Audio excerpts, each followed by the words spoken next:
नमस्कार, स्वागत है आपका विक्रम टॉक्स में।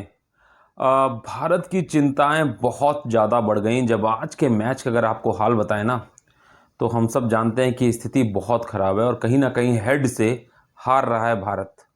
अब आप सोचोगे यार ये हेड से क्यों हार रहा है भारत, तो आपको बता दें कि ये वही ट्रेविस हेड हैं जिन्होंने 19 नवंबर को भारत को दुख दिया था।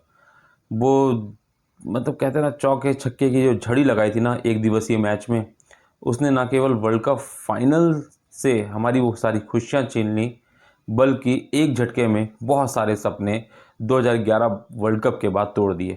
तो चलिए कोई बात नहीं, उसके बाद 2000 जो हम सब जानते हैं 24 का T20 वर्ल्ड कप वो हमारे कब्जे में आया, तो उसके बाद लगा कि चलो अब ठीक है आगे चलते हैं। फिर WTC जो साइकिल है उसमें हम 3 मैच अपने घर में न्यूजीलैंड के हाथों हार गए, पहली बार वाइट वॉश खेला। चलो कोई बात नहीं, उसके बाद जब हम ऑस्ट्रेलिया उतरे और पर्थ में जिस तरीके से शानदार जीत दर्ज की, लगा कि भारत विदेशी धरती पे शानदार खेल रहा है। लेकिन फिर पिंक बॉल का भूत, जो से पहले 2 दिन मैंने खबर की थी, उसने फिर से कहीं ना कहीं भारत को आज डगमगा दिया है।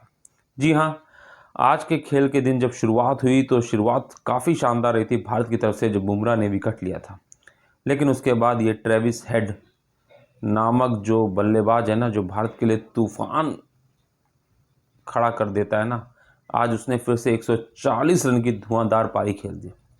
अब आप सोचिए, पूरी टीम ने 157 रन, बाकी 9 बल्लेबाजों ने 157 रन बनाए, लेकिन इस अकेले बल्लेबाज ने 140 रन बना के ऑस्ट्रेलिया को भारत से बहुत आगे ले गया। 357 तक पहुंच गए। उसके बाद भारतीय टीम 157 रन से लगभग पीछे। अब उसके बाद जब भारतीय टीम की बल्लेबाजी आई ना, शुरुआत अच्छी लग रही थी। यशस्वी जायसवाल ने भी 1-2 चौके मारे, मतलब केएल राहुल भी थोड़ा दिख रहे थे, क्लासिक शॉट खेला था उन्होंने। लेकिन उसके बाद जिस तरीके से पैट कमिंस, मिचेल स्टार्क और बॉलैंड बॉलैंड तो मतलब आप ये कहिए कि अपनी पहले स्पेल की पहली बॉल डालते हैं तो विकेट लेना तय है। पिछली वाली नो बॉल हो गई थी, लेकिन ये वाली नो बॉल नहीं हुई और यशस्वी जायसवाल को उन्होंने ले लिया। भारतीय टीम थोड़ा आगे बढ़ी रही थी कि 12 रन पे जब केएल राहुल का थोड़ा आगे बढ़ ही रही थी, लग रहा था कि कुछ विराट प्रदर्शन होता है हमेशा एडिलेड में। और सेकंड इनिंग में हम विराट से बहुत ज़्यादा उम्मीदें करते हैं, क्योंकि जब प्रेशर सिचुएशन होती है तो विराट निकर के आते हैं। लेकिन वो विराट परफॉर्मेंस भी नहीं आ पाया, वो भी जल्दी चलते बने। चलिए, जब विराट गए तो उम्मीद लगा के, टकटकी लगा के हम बैठे हुए थे कि आज शुभमन गिल का बल्ला चलेगा, क्योंकि जिस तरीके से अच्छे शॉट्स मार रहे थे, लग रहा था कि शुभमन गिल कुछ आज करने वाले हैं। लेकिन वो भी बोल्ड हो गए। उसके बाद रोहित शर्मा, भारत से बहुत चर्चाएं थी कि क्यों पहला टेस्ट मैच छोड़ दिया, फैमिली को प्रायोरिटी दे दी। लेकिन दूसरे टेस्ट मैच में जब वो उतरे ना, अपने बहुत जल्दी इंडिया से आके और यहाँ पे, और जिस तरीके से लगातार प्रैक्टिस कर रहे थे, उम्मीद लग रही थी कि कुछ करेंगे। 5वें नंबर पे बलिदान भी कर दिया केएल राहुल के लिए अपनी ओपनिंग, लेकिन फ़ायदा नहीं मिला। वो भी बोल्ड होके वापस चले गए। स्थिति हो गई थी लगभग 80 रन पे भारतीय टीम 5 विकेट खो चुकी थी। अब आप सोचिए, 157 की लगभग लीड, 5 विकेट खो चुकी है।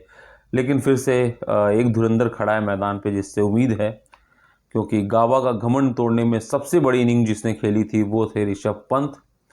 दूसरा टेस्ट मैच जब इंडिया हारा था, मतलब उसके खिलाफ, आपको याद ही होगा, न्यूजीलैंड के खिलाफ, तब भी अहम 90 रनों की, 99 रनों की जो पारी थी वो ऋषभ पंत ने खेली थी। और अब फिर से ऋषभ पंत के भरोसे है भारत। हालांकि जिस तरीके से भारतीय टीम की स्थिति है, ये लग रहा है कि ये मैच भारत के हाथ से फिसल चुका है और हमारी हार आज ही तय हो चुकी है, क्योंकि अब उम्मीद बहुत कम बची है। क्योंकि आप ये समझ के रखिए, अगर भारत बहुत अच्छा भी खेलती है, अगर 150 रन की लीड भी बना लेती है, तो वो कोई बहुत बड़ा टारगेट होना नहीं चाहिए जिस हिसाब से बल्लेबाजी चली है। क्योंकि मार्श लामुशिन 64 रन बनाए। बात करें आप, अगर देखा जाए तो ट्रेविस हेड 140 रन। तो जो बल्लेबाज हैं वो धीरे धीरे फॉर्म में आ रहे हैं। हालांकि स्टीव स्मिथ फॉर्म में नहीं चल रहे हैं, एलेक्स कैरी फॉर्म में नहीं है, मिचेल मार्श फॉर्म में नहीं है, लेकिन फिर भी जिस तरीके से ट्रेविस हेड और जिस तरीके से मार्श लाबुशेन फॉर्म में आ गए, उम्मीद कम लग रही है कि अगर भारत 200-250 से रन कम देता है तो शायद ही वो जीत पाए। और जहां तक मैच की समय स्थिति है, तो अंतिम जोड़ी एक तरह से कह सकते हैं नीतीश कुमार रेड्डी और ऋषभ पंत की है। अब कल का 1 घंटे का खेल जो है वो बहुत अहम होने वाला है, क्योंकि अगर 40 रन की अभी भी जो लीड है ऑस्ट्रेलिया की, हम उसका पीछा कर रहे हैं, तो ऐसे में पहले 40 रन वो बनाने, उसके बाद हम कहीं ना कहीं उनको टारगेट दे पाएंगे। तो अब देखना दिलचस्प होगा, क्योंकि पैट कमिंस, बोलैंड और मिचेल स्टार्क की जो गेंदबाजी चल रही है ना, आग उगल रही है। और ऐसे में इस मैदान पे तो वैसे भी पिंक बॉल आग उगलती है, और इस पिंक बॉल के महारथी है ऑस्ट्रेलिया टीम। तो ऐसे में उम्मीद बहुत कम है, लेकिन कहते हैं ना कि क्रिकेट में जब तक अंतिम गेंद न गिर जाए तब तक फैसला नहीं ले सकते। तो हम सब भारतीय फैंस उम्मीद करते हैं कि ऋषभ, नीतीश, अश्विन कुछ ऐसी करामाती पारी खेल जाएं जो शायद इतिहास लिख जाए। तो आपको क्या लगता है, भारत के कुछ चांस हैं या नहीं? कमेंट बॉक्स में ज़रूर बताइए।